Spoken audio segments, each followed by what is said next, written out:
जय माता दी। आज मैं आप लोगों को श्री देवी भागवत महात्म के प्रसंग में राजा शतधुम्न की कथा तृतीय अध्याय सुनाने जा रही हूँ। तो आइए हम लोग कथा की ओर चलते हैं। इससे पहले आपसे मैं अनुरोध करना चाहती हूँ कि यदि आप हमारे चैनल पर नए हैं तो कृपया करके लाइक करिए, सब्सक्राइब करिए, शेयर करिए और पुराने बने हुए हैं तो बहुत बहुत धन्यवाद। तो आइए हम लोग कथा की ओर चलते हैं। सूत जी बोले, हे मुनिवरों, अब आप लोग एक अन्य कथा सुनिए जिसमें इस देवी भागवत के महत्व का वर्णन किया गया है। एक बार कुंभयोग में लोपामुद्रापति महर्षि अगस्त्य ने कुमार कार्तिकेय के पास जाकर उनकी भली भांति पूजा करके उनसे विधि प्रकार की बात पूछी। भगवान कार्तिकेय ने दान तीर्थ व्रत आदि के महात्म से परिपूर्ण अनेक कथाओं का वर्णन उनसे किया। उन्होंने वाराणसी, मणिकर्णिका का गंगा घाट, अनेक तीर्थों के महात्म का अत्यंत विस्तार पूर्वक वर्णन किया। उसे सुनकर अगस्त्य मुनि परम प्रसन्न हुए और उन्होंने महातेज संपन्न कुमार कार्तिकेय से लोक कल्याण के लिए पुनः पूछा। अगस्त्य जी बोले, हे तारक रिपु, हे भगवान, हे प्रभु, आप मुझे श्री देवी भागवत के महात्म तथा उनकी श्रवण की कथा विधि बताइए। श्री देवी भागवत नामक पुराण सभी पुराणों में अतिश्रेष्ठ है। इसमें तीनों लोकों की जगत जननी माँ जगदम्बिका का महिमा गाया गया है। कार्तिकेय बोले, हे ब्राह्मण, श्री देवी भागवत के महात्मा को विस्तार पूर्वक कहने में मैं समर्थ नहीं हूँ।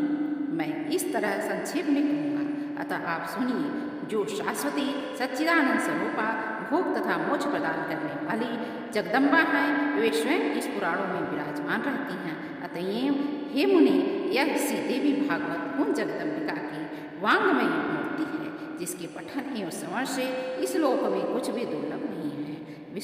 विश्वासवन के एक पुत्र हुए जो शास्त्र साधदेव नाम से प्रसिद्ध थे। संतान रहित होने के कारण उन राजा साधदेव ने वशिष्ठ मुनि की अनुमति से पुत्रेष्टि यज्ञ किया।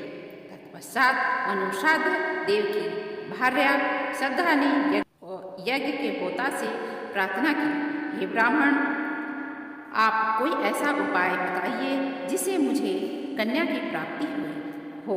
अतः होता ने मन में कन्या प्राप्ति का संकल्प करते हुए आहुति डाली। उसके विपरीत भाव के फलस्वरूप एक कन्या उत्पन्न हुई जिनका नाम था इला।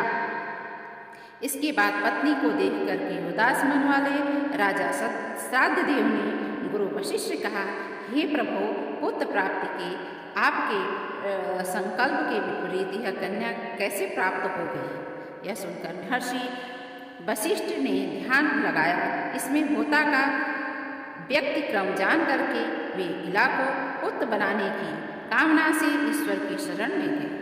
मुनि के तप प्रभाव और भगवान की कृपा से सभी लोगों को देखते देखते इला कन्या से पुरुष के रूप में परिवर्तित हो गई। इसके बाद गुरु वशिष्ठ ने पूर्ण रूप से संस्कार करके उनका नाम शतधुम्न रखा। वे मनुपुत्र शतधुम्न सभी नदियों के निदानभूत सागर की भांति सभी विद्याओं को निदान हो गए। कुछ समय व्यतीत होने पर शतधुम्न युवा हुए और एक दिन सिंधु देशी घोड़े पर चढ़ करके वे आखेट के लिए निकल पड़े।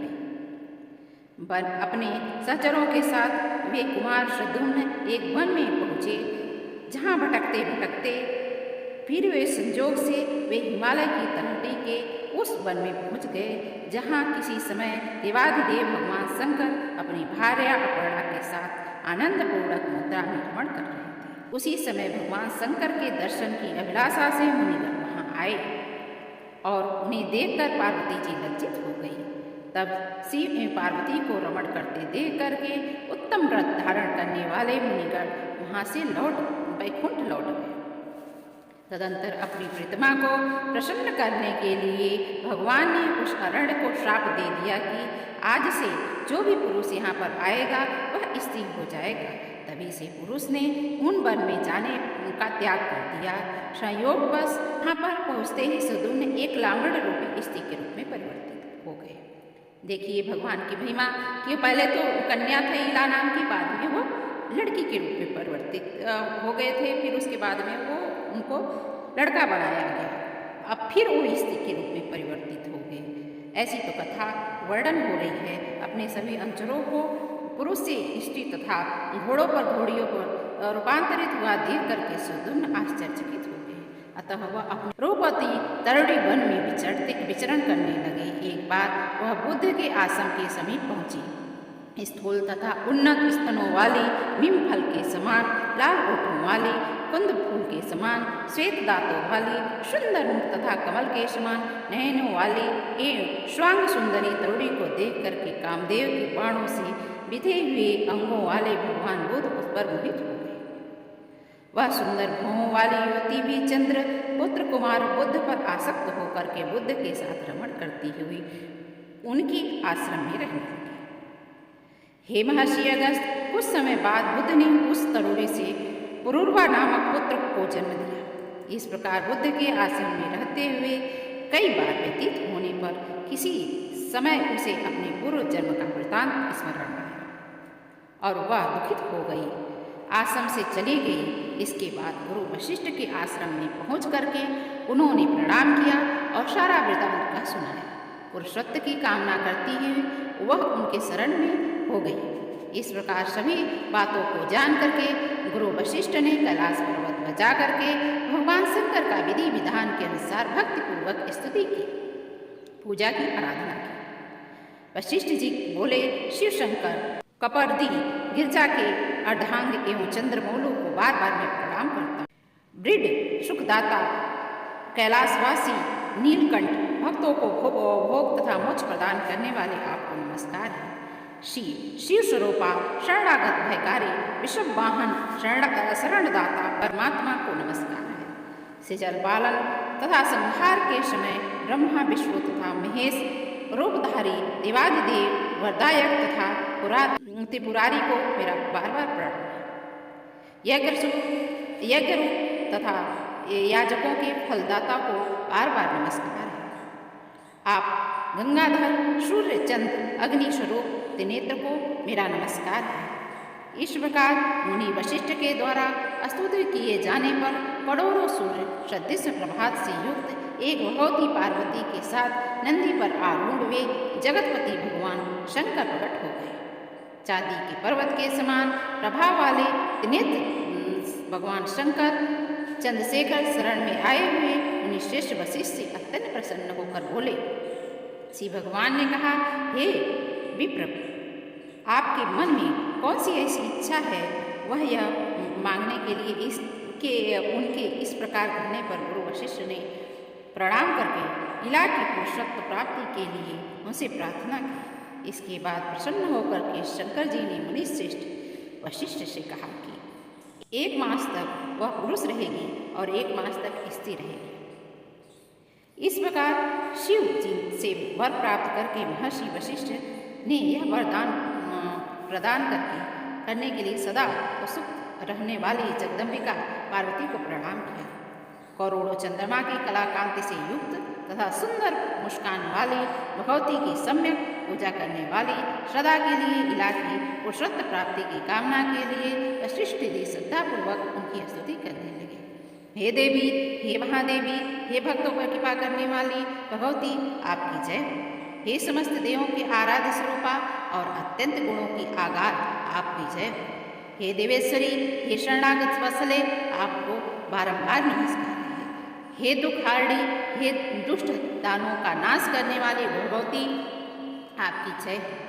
हे भक्त से प्राप्ति होने वाली भगवती, हे महामय, हे जगदम्बिके, हे भवसागर से पार उतारने वाली नौका स्वरूप चरण कमल वाली, आपको नमस्कार है। आपके चरणों में सेवा से ब्रह्मा, विष्णु, महेश आदि देवता विश्व के सृजन, पालन तथा संहार हेतु सामर्थ्य प्राप्त करते हैं। पुरुषार्थ, चतुष्टय, धर्म, अर्थ, काम तथा लोभ मोक्ष प्रदान करने वाली हे देवेश्वरी, आप प्रसन्न हो। हे देवी, आपकी स्तुति करने में भला कौन समर्थ है? अतः मैं आपको केवल प्रणाम कर रहा हूँ। महर्षि वशिष्ठ जी द्वारा इस प्रकार भक्ति भाव से स्तुति किए जाने पर नारायणी वराम्बा दुर्गा भगवती तत्काल प्रसन्न हो गई।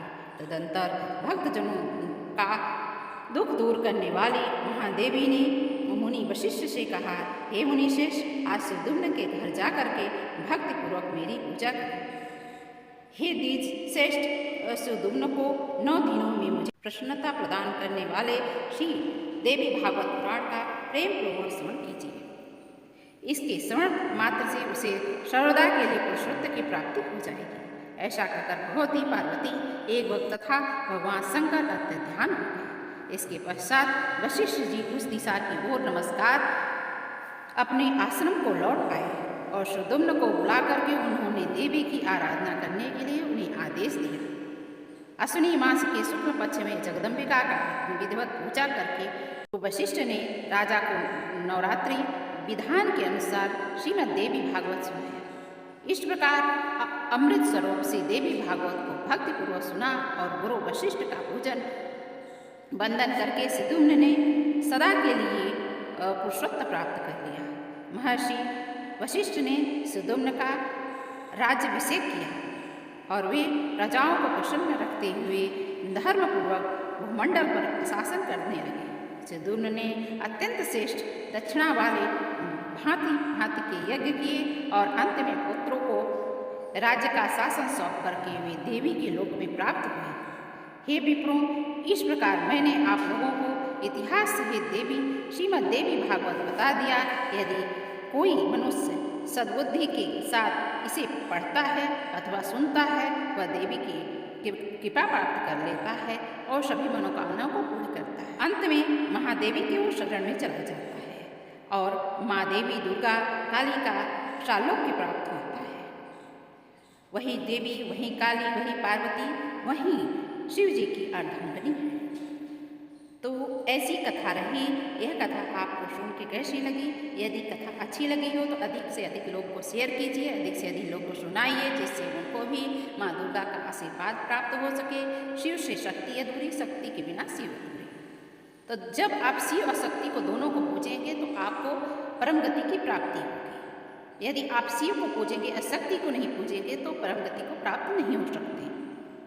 इसलिए आप शिव महापुराण जैसे सुनते हैं वैसे आप देवी भागवत पुराण भी सुनेंगे तो आपको परम गति प्राप्त होगी। वैसे शिव महापुराण भी मैंने डाल चुकी हूँ और भी कथाएं आपको प्राप्त होगी।